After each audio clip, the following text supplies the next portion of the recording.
So back a few months ago, I presented an exercise we did called Setting the Arena. And I want to do that again today because I'm looking for some audience participation. I love that. So the first question we asked ourselves in order to produce a delightful outcome out of every interaction is, who am I willing to be in order to produce an extraordinary result out of this interaction? Not just any result, but an extraordinary result. So on this first slide, we have the first question, and I would like you to go ahead and repeat that. I'm going to ask in parts, and we'll repeat it in parts. Okay, you ready? Okay. Who am I willing to be in order to produce an extraordinary result out of this interaction? And once we set that, then we can look at our qualities of being, which is on the next slide. There's 23 qualities of being that all reside within us. And we could pick any 3 in this moment, and they can change, but at this moment, pick any 3. What I would like to say for myself is, I'm willing to be attentive, present, and grateful. You can pick out any 3 that you want at this moment. And then after that, when we set that tone, then we ask the second question of ourselves. Am I willing to systematically dismantle my structure of knowing? So let's repeat that in pieces. Am I willing to systematically dismantle my structure of knowing? Great. So we've set that arena, which means that I'm willing to be open to another possibility for a delightful outcome for all involved. Now I have these cards that I made up last time. I have some extras here. They're called Setting the Arena. So we have 2 questions on the front and the qualities of beings on the back. So you can take this around with you wherever you go. You can put it in your wallet. Whenever you're a little frustrated at the grocery store, okay, what am I willing to be right now? I'm willing to be, I'm willing to be attentive, grateful. So it's an exercise for you to take with you. They're at the tables going on the exit. So my goal today, or the sharing today, is to delve deeper into the knowing that the grace of God flows through us and expresses each of us in all that we do. So the Latin for, so let's talk about grace. So the Latin for grace is act of thanks. And there's other definitions for the word grace, right? Kindness, gift, unmerited favor, goodwill, mercy. And our famous Unity minister, Eric Butterworth, wrote that grace is simply an explanation of a wonderful facet of activity of God in all of us. It is not something to work for, it simply is. You do not have to earn grace because we are it. That's cool. Grace is not something that comes only to the good, right? It comes through all alike because we are all alike as expressions of God. So it is the aspect of divine law that does not deal in even exchanges. Grace deals with the increase of good through greater giving. There's no limit to it. God's grace is a gift beyond measure, a love that defies logic. It's kindness that surpasses understanding. It's the heartbeat of our faith, reminding us that we are never alone. And grace, of course, ties in with our unity basic principles, especially principle number 1, right? That there is only one presence and one power in the universe and in my life, the all-loving goodness of God, right? This divine energy underlies and animates all that there is in existence, including each one of us, despite all the differences that we may think we have. That's not what the principle is about, is that we're all part of God. And then principle number 3 is that we are co-creators with God in this life. Therefore, we are God in action. And through grace, we are God in action. And our thoughts have the creative powers, right? They shape our reality. They're doing that right in this very moment. So by holding positive, uplifting thoughts in our minds, we actively participate in shaping our experiences and circumstances. Unity 101, right on. So when I was a young teen, we lived in Ohio for a couple of years, another story. But there was a place called Kings Island, Ohio. Has anybody ever been to Kings Island, Ohio? There's one, very nice. Thank you for being here all the way over in California. So at this park, they had the biggest, baddest, fastest roller coaster in the world. It was called the Racer. Back in the day. I don't know if it's still there or not. Not getting any... So my father dared me to go on the Racer. We were at the park that day. He dared me to go on the Racer, and I took him up on it, which kind of freaked him out a little bit. He didn't think I was going to do that. Then we wondered which one of us was going to go on with us, right? And everybody else chickened out, except my dad and I. We decided, okay, we're going to go. We're going to do this thing. So we're in these long lines. Are you going to chicken out? No, I'm not going to chicken out. Are you going to chicken out? No, I'm not going to chicken out. So we're getting through the line, and we get into our seat. The bar comes down, and my stomach starts to, oh, what have I got myself into here? I was 12. So I felt the chain. This is my first time on a roller coaster, right? The chain was tugging us underneath up that great giant steel mountain, which must have gone up 1,000 feet to infinity. I was terrified, but I could see for miles. It was like I was in an airplane. And all of a sudden, it crested down, of course, into the abyss. Where are we going? Oh my God, we'll never survive this. Could this be it? I locked arms with my dad, too terrified to scream.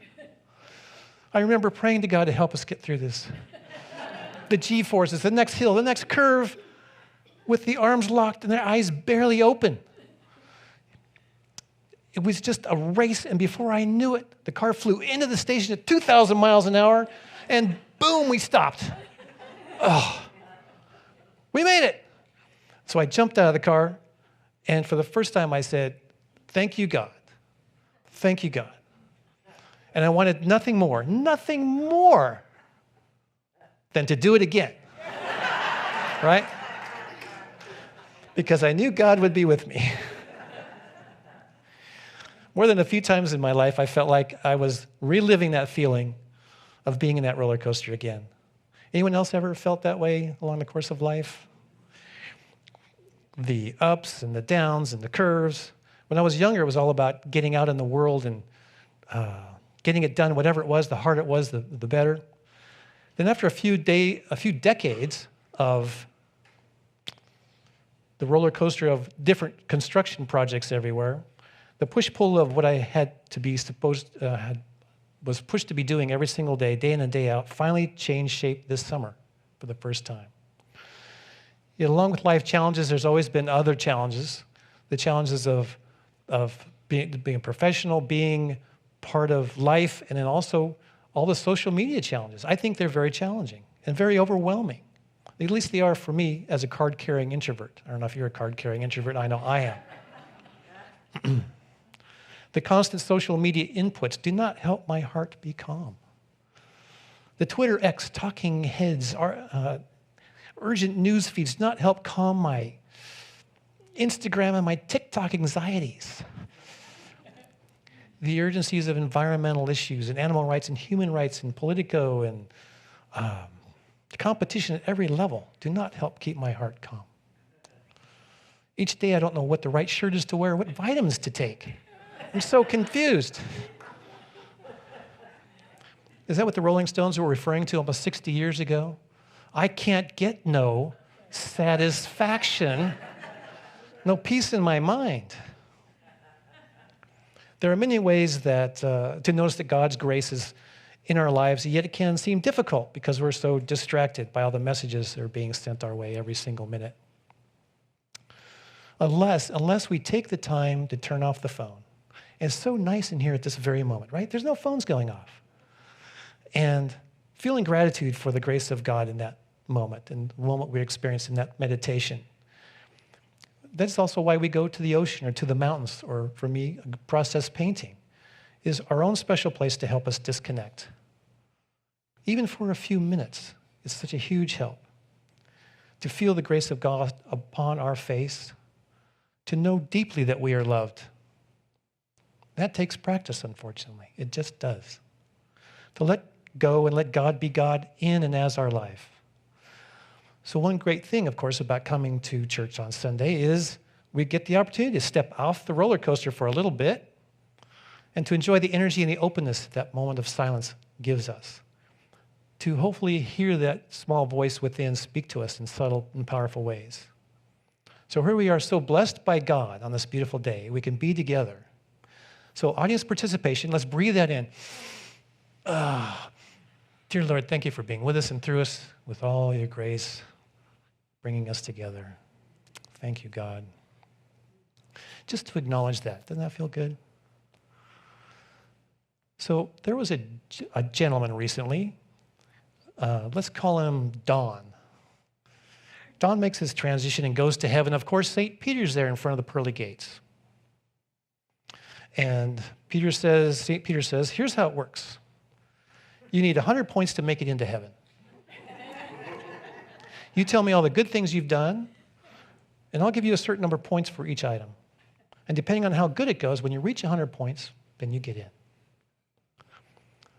Gee, okay, Don says. Well, I was married to the same woman for 30 years, and I was always faithful. Well, that's wonderful, said St. Peter. I'll give you 5 points. Oh, golly. Well, let's try this one. Well, I attended church all my life and supported its ministry with tithe and service. Well, that's terrific, says St. Peter. I'll give you another 5 points. What? Now what am I going to do? So he says, I started a soup kitchen in my neighborhood, and I helped homeless veterans. Well, very good. I'll give you another 5 points for that. 5 points, Don cries. Oh, at this rate, the only way I can get into heaven is by the grace of God. Exactly, that's it. You're in. The grace of God.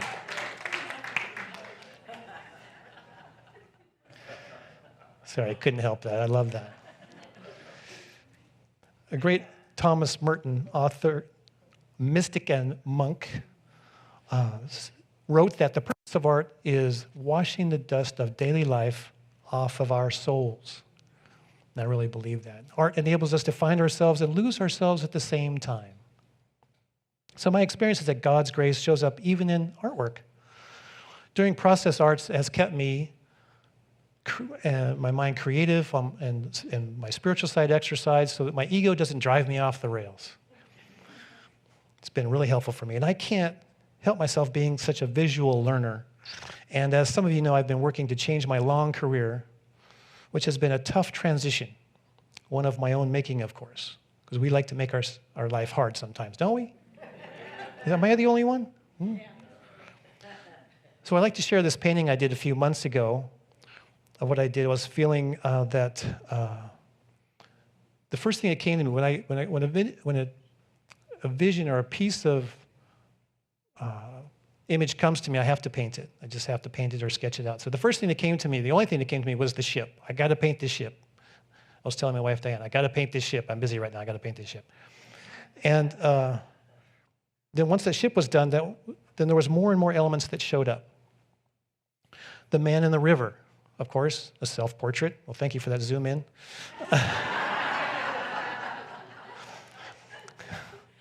Working to push this mighty ship from the rocky river travails of the past into the calm waters at the Y. The push for a new future. The ship, of course, represents my need for security, identity, my structure of beliefs, my structure of knowing, and the baggage of all sorts. The rocks and steel that were once my foundation are left behind on the lower banks of the river. And after those images were painted, I needed and prayed to God to help me with the emotional heaviness of it all. I did not feel that the boat could be moved into a new river. As there was too much resistance, it was just too heavy and I could feel it in my body. There's something missing. What is it? Then the image of the hand appeared on the back of the ship that had to be painted. And it appeared with the words, I have always been here to help you steer your ship. And it was so meaningful to me. It still is. there but the grace of God go I, right? So we can do things to help us realize that the grace of God is always flowing through us. It's always part of what we're doing. So I wanted to ask you, talk about audience participation. What are some examples of ways we have received grace and or have expressed grace of God in the world?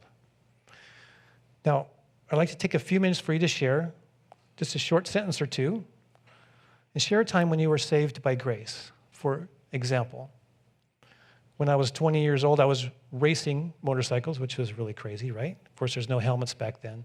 And I crashed my bike, and I flew about 30 feet across an intersection. And I did not break a single bone in my body. And the only reason I survived, in my belief, is through the grace of God. There's no other reason why I survived that, but through the grace of God. Or we can share a time when God's grace through you helped someone else. So I'd like to ask, would anybody like to share first? We have 2 ushers with microphones so we can hear your short story.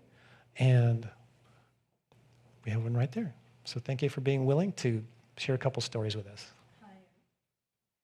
It's okay. The boys in the booth are going to help you with that. Just say on. Hi. And many of you know this story because you shared it with me before. 8 years ago, I was in Boston. I was coming home, and I flagged down. I won't say what kind of a car, but you know, the kind of car that drives you to the airport. And I got in, I couldn't find my seatbelt, and I thought, oh, well, it's just 12 miles. Even though I always put on the seatbelt, someone tucked it in, I couldn't find it. And then I heard my mother's voice. My mother's been dead for 17 years. My mother's voice say, buckle up. And I slid over, and I buckled up my seatbelt, and 8 minutes later, the car turned over. The driver hit a truck and 3 cars. And there, but the grace of God, I would not have survived had it not been. The grace of God. Thank you for sharing that. Mike, we have a gentleman over here.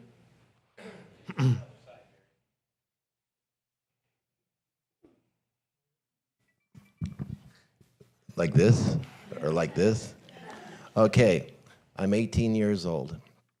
I just got my driver's license.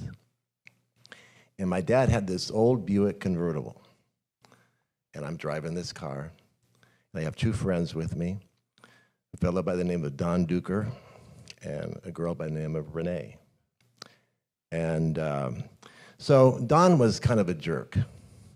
And so we're driving, and he's sitting in the passenger seat, and he's standing up in the convertible. And I say, Don, will you sit down? But Don was just so pig-headed, he wouldn't sit down.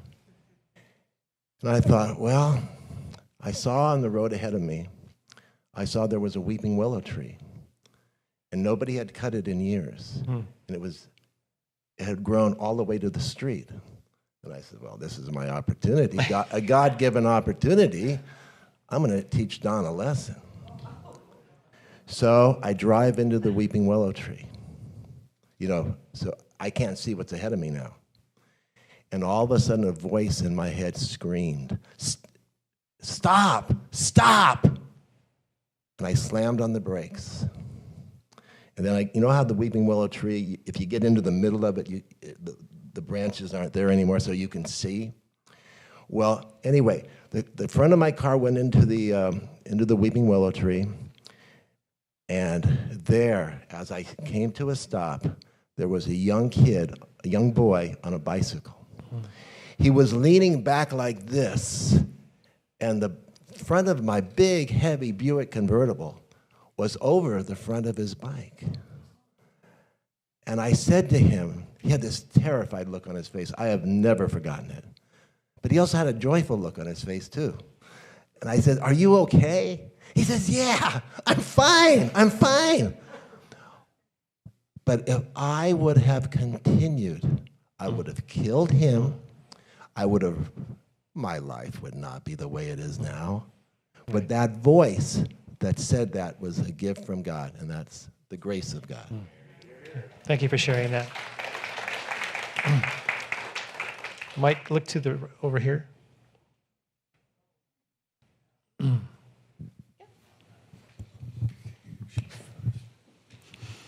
Hi, I'll never forget this one. I lived in Japan for about 5 years, and it was January 17th, 1995. I'll never forget it. And the Kobe earthquake came, and everything around me went down except for my building. And something said, "You're going to be okay. All is well." It was so powerful. To this day, I can feel it. So I really knew that I was going to live, and I knew that I was going to get out. It took me a while, but I did. So I'll never forget that one. Wow. Thank you. That's big. Thank you.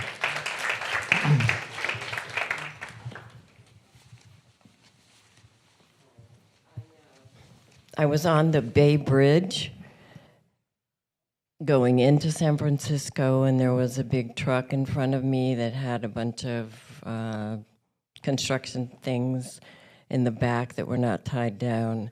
And some of it was the corner stuff, I forget what you call it. But anyway, it was really windy, of course, and it was flying. It started flying out, and I was like, oh my God, oh my God. So then a second, it just happened. It all went up and over, and I saw it coming straight at me. And I closed my eyes, and I just knew that it was time. And I just started praying, thank you, God, for my life. I just started saying thank you. And they all hit my car, and I opened my eyes, and I was fine. Must have been a scary moment. Thank you. We have. The year was about 1974. I was in Venice, California, parked at the curb with my husband in the driver's seat and my son in the back of the car. And a man came up with a gun and put it in my husband's head and said, "I'm holding you up." And I said, "How dare you? My son is sleeping in the back of the car." And he said, "Thank you. I never hold up women and children," and walked away, gave the money back, and walked away. All right. A finely channeled voice. Well, this is my 1-year anniversary of the Godsmack. And the Godsmack was when a year ago, I was on fentanyl, methamphetamine, and living like my worst life. And I prayed in my garden, and I reminded God of his promise to me to help me because I'd been praying about it. And that night I sleepwalked and took 6 opiate blockers and ended up in the intensive care unit at John Muir for 3 days fighting against 4-point restraints. And when I woke up, I couldn't smoke a cigarette. I smoked a pack a day for 37 years. I can't eat meat anymore. I can't do any drugs, obviously. And the big miracle was all of my resentment and anger. I hated my mom. I didn't talk to her for 14 years. I didn't talk to my dad for 8. I talk to them both every week now. I don't know if that's a blessing, but I'm just kidding. I'm totally kidding. Totally kidding about that. But yeah, so God, I'm grateful every single day. It's just been a wonderful, wonderful thing. Miracles every day since then. And that's it. Thank you for sharing.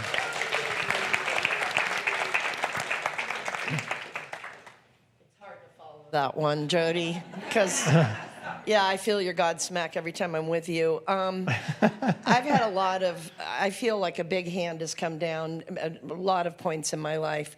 But I was, my kids were teenagers. I was at the Lafayette Library, and I was walking in, and it's a small little parking lot, and I was going this way.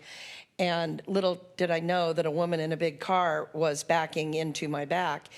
And as I was going to the ground to be completely run over, because when a car hits you, even going slow, it takes you down. A man in a big truck. There's all these trees. He couldn't see the parking lot. This huge truck screams around. I can see him from my side. Screams around. A man jumps out and screams, "Stop!" And the woman stops, pardon me, at the top of his lungs in this parking lot. This truck didn't even fit into the lot, nor could he see in. And it was literally as I was almost to the ground, and the woman stopped. I got up, because I wasn't really hurt, except I would have been dead. And I went to thank him, and they were all gone. So, yeah. So, yeah. You know, and I was second. And it was a real voice, not the other kind we hear. Yeah. Any voice will do, though, in those It situations, all right? worked. It was within seconds. Yeah. Wow. Yes, sir. I'm going to stay seated because my knees don't cooperate well. Mine is much less dramatic. About in January of 2020, I retired. And that opened up a whole opportunity to explore. What am I doing in my life? Am I being with people the way I want to be? What direction am I taking? What makes sense? What feels right? And I knew I was going to go forward, but I didn't know how I was going to get there. So there's a whole lot of choices, but it wasn't certain which ones to make. So one night I went to sleep, and in this dream, just 2 words came to me. They were God guides, and allowed me to realize that there's something within and around that I can trust, that's always there, and if I just get out of my own way and listen and pay attention and keep it simple, I'll probably get to wherever it is I'm supposed to go. And that was my God shot. Very nice. Thank you very much. One more. Last one. 2 weeks ago, I was at the YMCA, and always this little turnaround thing. Someone had parked just slightly in the red, and my car, which is uber long, just grazed the bumper, right? No one saw it. I'm just like, ah. And something in me just would not let me just, do nothing. And I left a note on the car, and not only, I'm going to pay for the damages, but the woman who I'm helping she recently lost her husband. She's disabled, and I've become a friend to her, and it's just been a really sweet karmic exchange, and I felt like this is God speaking. Nice. Thank you for that sharing. So extending grace doesn't mean tolerating harmful behavior. It's about choosing kindness, understanding, and forgiveness, even when it's not easy. When I think about giving grace or using God's grace in our world, I think about our prayer chaplains, for sure, and people that give Reiki and Jenny's workshop on Friday to help us with centering, and all these different people. When we save an animal, when we're lending a hand to our neighbor, random acts of kindness. So we are always God in action. To think about that, no matter what's going on around us, that we can be of service because God is calling us to be there at a particular time. And so by doing so, we contribute to a more compassionate and connected world. I mean, Christopher Robin said to Winnie the Pooh, right? Promise me you'll always remember that you are braver than you believe. You're braver than you believe. You're stronger than you seem and smarter than you think. As we listen, it is our calling to be challenged to grow in the world. It is to discover the greatness and the grace that we are on our hero's journey, each one of us. We can choose and accept that the world is a diverse, friendly place in which we learn to support each other in grace as God does for us. To be participants in the revelation of humanity and be a part of a more peaceful life by understanding that our world is made by bringing our own true inner qualities of being and grace to every moment. To know that the grace of God flows through each of us and expresses as us in all that we do. So our affirmation for today, let's bring that up, is in personal form. The grace of God flows through me and expresses as me in all that I do. Let's repeat that together. The grace of God flows through me and expresses as me in all that I do. And so it is. Thank you.